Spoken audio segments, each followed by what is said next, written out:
Assalamualaikum warahmatullahi wabarakatuh. Bapak Ibu, kita mengulik coba informasi terkait dengan transformasi pendidikan di tahun 2025, di mana ada informasi yang menarik terkait dengan kesejahteraan guru dan dosen itu akan menjadi prioritas. Nah, beberapa hari yang lalu, Menteri Pendidikan kita itu kan baik itu Menteri Pendidikan Tinggi, Sains dan Teknologi, dan juga Menteri Pendidikan Dasar dan Menengah, itu berencana untuk memprioritaskan kesejahteraan guru dan dosen di tahun 2025 melalui anggaran-anggaran APBN. Salah satunya adalah akan diambilkan dari anggaran LPDP ya, atau beasiswa LPDP tersebut.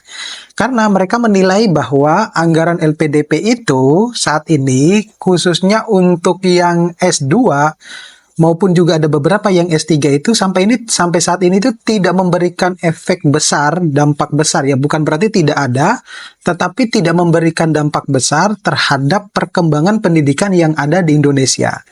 Nah, kita juga mengetahui bahwa beberapa hari yang lalu itu sudah ada kebijakan yang terkait dengan pemberian tukin bagi dosen-dosen PNS. Nah, di situ bisa dikatakan bahwa ya mungkin 60 atau 70% itu pasti sudah akan terrealisasikan ya,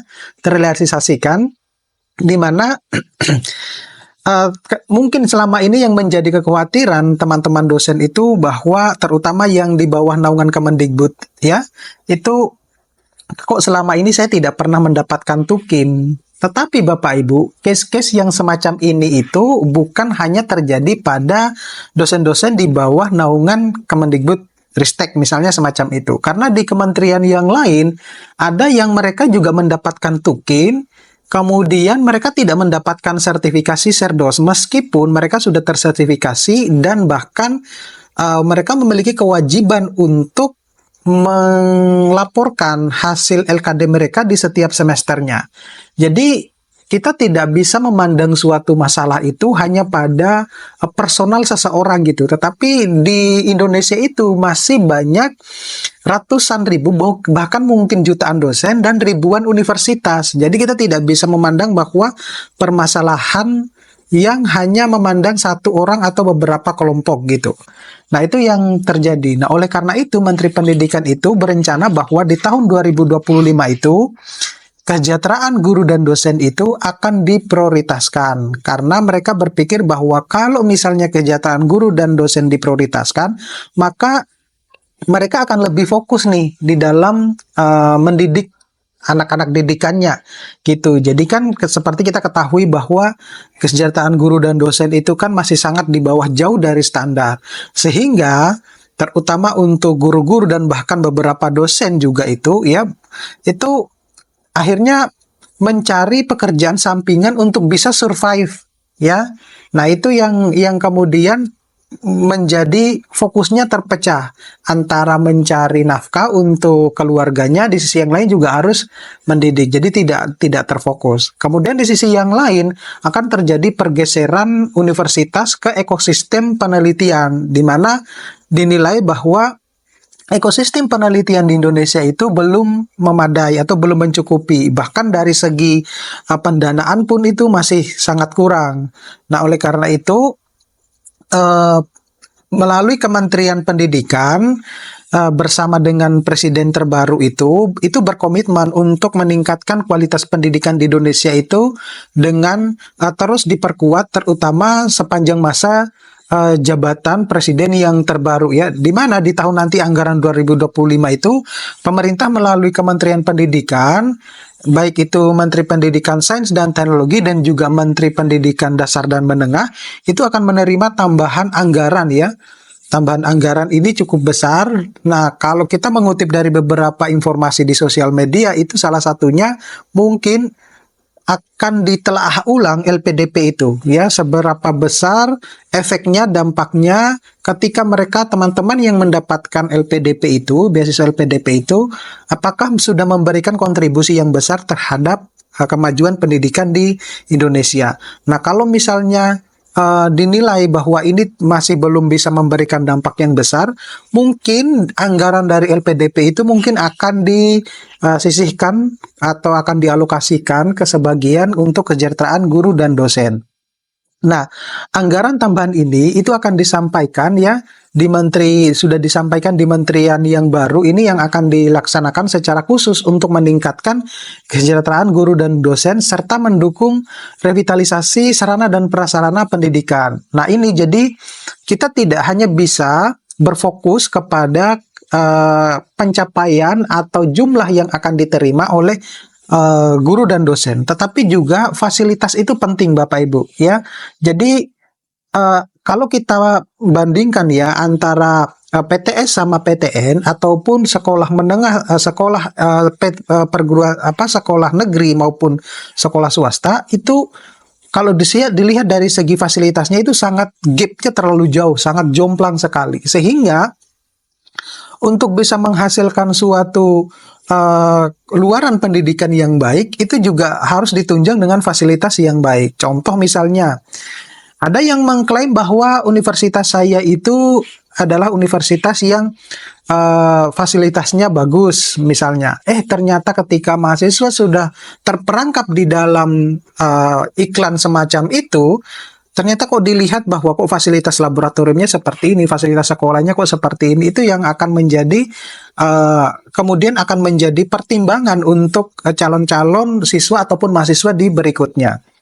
Nah, kalau kita lihat dalam beberapa hari yang lalu terkait dengan rapat kerja dengan Komisi 10 ya DPR RI Jakarta, itu menegaskan bahwa program peningkatan kesejahteraan guru dan dosen itu merupakan salah satu fokus utama dari perguruan tinggi atau penggunaan tambahan anggaran ya, di mana mereka itu berkomitmen untuk mendukung kesejahteraan tenaga pendidik kita melalui program baik itu izin, kemudian sertifikasi dan tunjangan profesi. Nah, itu yang diungkapkan di dalam rapat dengan anggota DPR RI. Nah, seperti kita ketahui bahwa masih banyak ya baik dosen kemudian yang bahkan sudah mengajar puluhan tahun, kemudian guru-guru itu ya masih di bawah standar UMR. Nah, ini yang padahal kita itu mau menghadapi yang katanya generasi emas gitu ya. Nah, lalu seperti apa sebenarnya fokus kesejahteraan guru dan dosen yang dicangangkan? Jadi kesejahteraan guru dan dosen ini menjadi salah satu isu yang paling disorot dalam pemerintahan ya, baik itu pemerintahan sebelumnya maupun pemerintahan yang saat ini, dalam rangka untuk memperbaiki kualitas pendidikan di Indonesia. Nah, dalam alokasi tambahan anggaran ya yang belum disebutkan itu berapa, nah itu digunakan untuk program tunjangan profesi guru dan juga baik itu yang guru non PNS dan juga pendidikan profesi guru atau PPG. Nah, kemudian Sekretaris Jenderal Kemendikbud itu mengungkapkan bahwa ada 186.096 guru yang non PNS itu akan mendapatkan tunjangan profesi gurunya ya, sementara 503.171 guru lainnya itu akan mengikuti program PPG atau prajabatan dalam jabatan yang terdapat program mikrodensial yang menyasar sekitar 400 guru dan tenaga pendidik dengan anggaran sekitar 11 miliar gitu. Nah, program untuk dosen juga ini tidak liput dari perhatian, di mana pemerintah itu mengalokasikan sekitar 172 miliar untuk tunjangan profesi dosen yang akan diterima oleh 39.079 dosen di seluruh Indonesia. Nah, tunjangan ini bertujuan untuk meningkatkan kualitas pengajaran di universitas-universitas dalam negeri. Nah, kemudian mereka juga memastikan bahwa para dosen ini memiliki insentif yang layak untuk terus meningkatkan kompetensi dan memberikan pengajaran yang terbaik, ya. Nah, tetapi kenyataannya ini curhatan dari kementerian yang lain, dosen-dosen di kementerian yang lain, mereka itu tidak mendapatkan tunjangan profesi dosen, tetapi mereka itu sudah lulus ya sertifikasi dosen, dan bahkan mereka itu berkewajiban untuk melaporkan hasil kinerjanya di setiap semester. Tetapi mereka menerima tunjangan tukin ya, tunjangan kinerja gitu. Jadi kok sepertinya satu negara meskipun beda kementerian, beda di bawah naungan kementerian, tetapi kok ada seperti ketidak ininya ya, seperti ketidak yang satu menerima tunjangan sertifikasi dosen dan bahkan tidak menerima tukin, tapi di sebelah yang lain itu menerima tukin dan tidak menerima tunjangan sertifikasi dosen. Ini sesuatu hal yang aneh gitu. Jadi ya saya nggak tahu itu sudah menjadi kebijakan mungkin di bagian kementeriannya. Nah, di sisi yang lain, anggaran tambahan ini juga bisa dialokasikan untuk sebenarnya mendukung peningkatan kualitas pendidikan tinggi melalui bantuan operasional perguruan tinggi, yaitu sebanyak ada 76 perguruan tinggi yang akan menerima alokasi sekitar 1,17 triliun. Nah, hal ini bertujuan untuk mengurangi tekanan terhadap UKT ya dan memberikan lebih banyak sumber daya riset dan pengembangan. Nah, itu sepertinya diperkirakan untuk universitas-universitas negeri. Nah, sayangnya universitas-universitas di PTS ya, universitas-universitas swasta itu mungkin ya tidak pernah menerima subsidi dari pemerintah gitu. Nah, sedangkan ini yang menjadi kemudian curhatan dari teman-teman dosen yang bekerja di perguruan tinggi swasta, bahwa perguruan tinggi ini mohon dikoreksi ya kalau saya salah. Perguruan tinggi negeri itu sudah mendapatkan subsidi dari pemerintah, kemudian mereka juga bisa membuka seluas-luasnya jaringan penerimaan mahasiswa baru melalui jaringan jalur mandiri gitu ya, yang sebenarnya itu bisa sebenarnya menjadi jatahnya perguruan tinggi swasta gitu, karena salah satu sumber kebanyakan ya, salah satu sumber utama pemasukan perguruan tinggi swasta itu ya dari berapa banyak mahasiswa yang akan masuk ke universitasnya. Jadi kalau semakin banyak jumlah mahasiswa pada angkatan tertentu, angkatan itu, maka semakin banyak juga akan mereka menerima pemasukan semacam itu. Nah, sayangnya ini telah diambil oleh universitas-universitas negeri gitu. Nah, jadi ini yang akan menjadi concern perhatian oleh pemerintah, bahwa kalau kita benar-benar ingin memajukan pendidikan kita di Indonesia, ya kita tidak boleh membanding-bandingkan ya, atau tidak boleh misalnya ini adalah universitas negeri, ini adalah universitas swasta gitu ya. Ya kalau mau memberikan bantuan ya bukan atas dasar karena negeri atau swasta gitu, tetapi karena prioritas bahwa sama-sama untuk mencerdaskan anak-anak bangsa. Nah itu. Nah sementara khusus untuk perguruan tinggi vokasi ini juga akan mendapatkan perhatian khusus ya, di mana mereka itu akan mendapatkan 1,25 triliun dialokasikan untuk sarana dan prasarana perguruan tinggi vokasi serta teaching factory di beberapa SMK gitu. Nah, teaching factory ini berfungsi sebagai sarana pendidikan yang akan menggabungkan teori dengan praktik kerja langsung, di mana siswa-siswa ini akan dibekali dengan keterampilan yang relevan dengan kebutuhan industri. Nah, program vokasi ini itu semakin menjadi perhatian utama pemerintah sebagai salah satu cara untuk menghadapi tantangan revolusi industri 4.0 ya, apalagi saat ini itu ditambah lagi dengan informasi artificial intelligence ya, di mana deep learning itu salah satunya diambil dari gabungan dari artificial intelligence.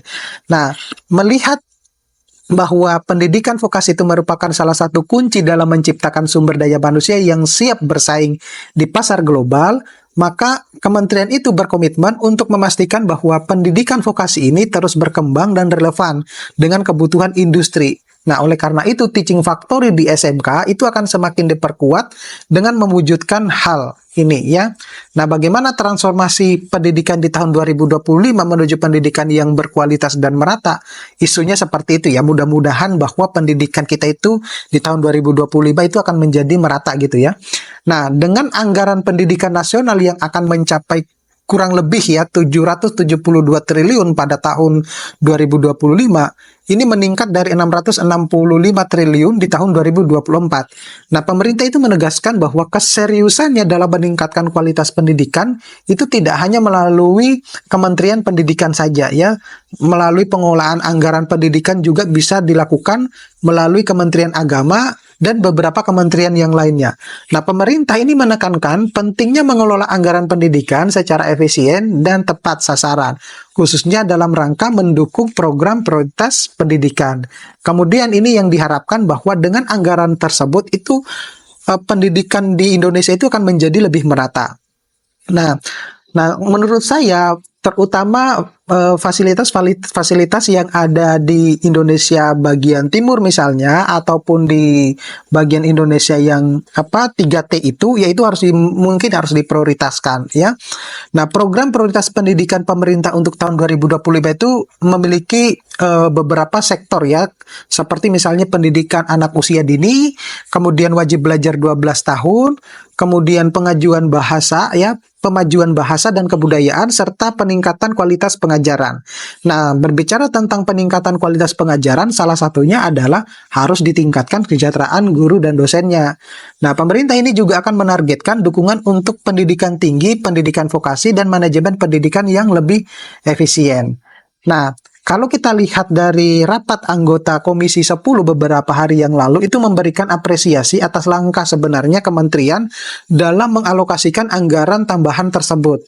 Nah, mereka melihat bahwa ada proyeksi yang jelas terkait dengan peningkatan kesejahteraan guru dan dosen, kemudian ada juga pengembangan sarana perguruan tinggi dan juga sekolah-sekolah maupun program vokasi. Nah, itu yang harus didukung gitu. Nah, dengan penambahan anggaran yang signifikan, nah pemerintah Indonesia itu menjunjung keseriusannya dalam memperbaiki pendidikan di tanah air. Nah, kesejahteraan guru dan dosen, peningkatan fasilitas pendidik, serta fokus pada pendidikan vokasi ini diharapkan dapat membawa perubahan besar dalam sistem pendidikan di Indonesia. Nah, pendidikan yang berkualitas maupun yang bahkan merata seperti yang dicanangkan dan relevan dengan kebutuhan masa depan ini menjadi cita-cita yang harus terus diperjuangkan. Oleh karena itu, pemerintah, masyarakat, dan dunia pendidikan itu diharapkan dapat berjalan selaras untuk mewujudkan transformasi pendidikan Indonesia di era baru ini. Nah, oleh karena itu, Bapak Ibu, kita tunggu di tahun 2025 itu kapan kesejahteraan guru dan dosen itu akan ditingkatkan. Oke, mudah-mudahan ini bisa bermanfaat buat teman-teman dosen maupun guru-guru ya. Nanti kita akan kembali pada video-video berikutnya. Terima kasih. Saya akhiri. Assalamualaikum warahmatullahi wabarakatuh.